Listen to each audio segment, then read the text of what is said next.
Chapter 7 is looking at the shape of political power and influence.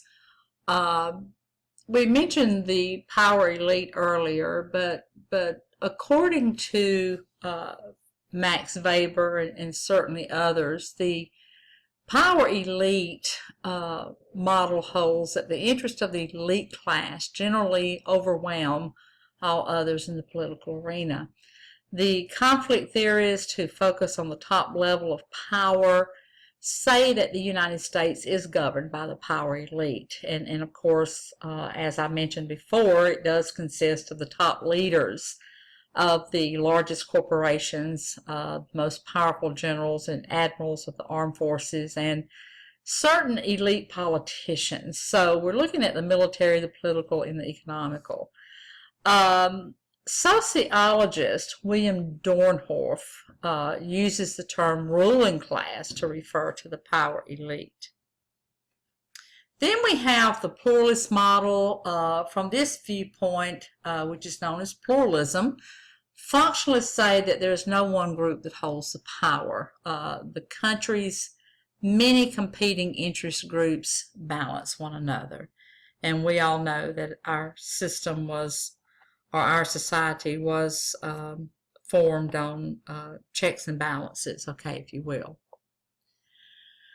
You need to know what a special interest group is, such as political action committees. They certainly do play a significant role in United States politics. A special interest group is a group of people who think alike on a particular issue and can be mobilized for political action. And make sure you know that lobbyists are employed by the special interest groups. They're paid to influence legislation on behalf of their clients. They certainly have become a major force in politics today. Political action committees such as PACs solicit and spend funds to influence legislation and bypass laws intended to limit the amount any individual corporation or group can give a candidate.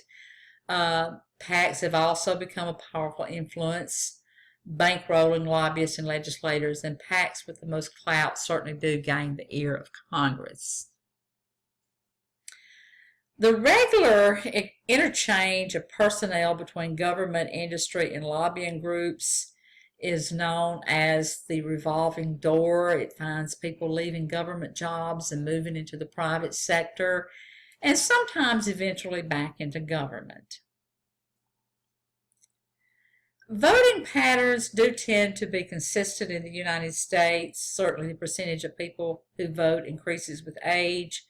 Those with higher levels of education are more likely to vote. People with higher levels of income are more likely to vote. And women are slightly more likely to vote than men.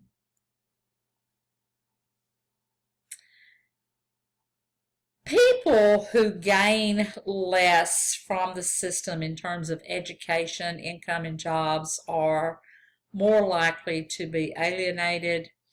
Those who are alienated from the system don't vote because they feel like their vote just don't count.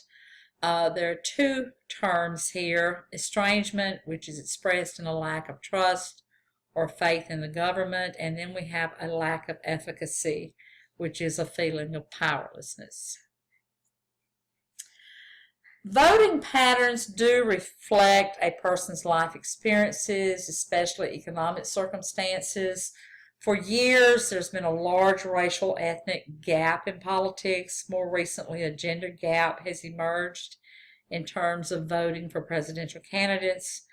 Women and African Americans tend to look more favorably on government programs that redistribute income, since they are likely to earn less than men and whites.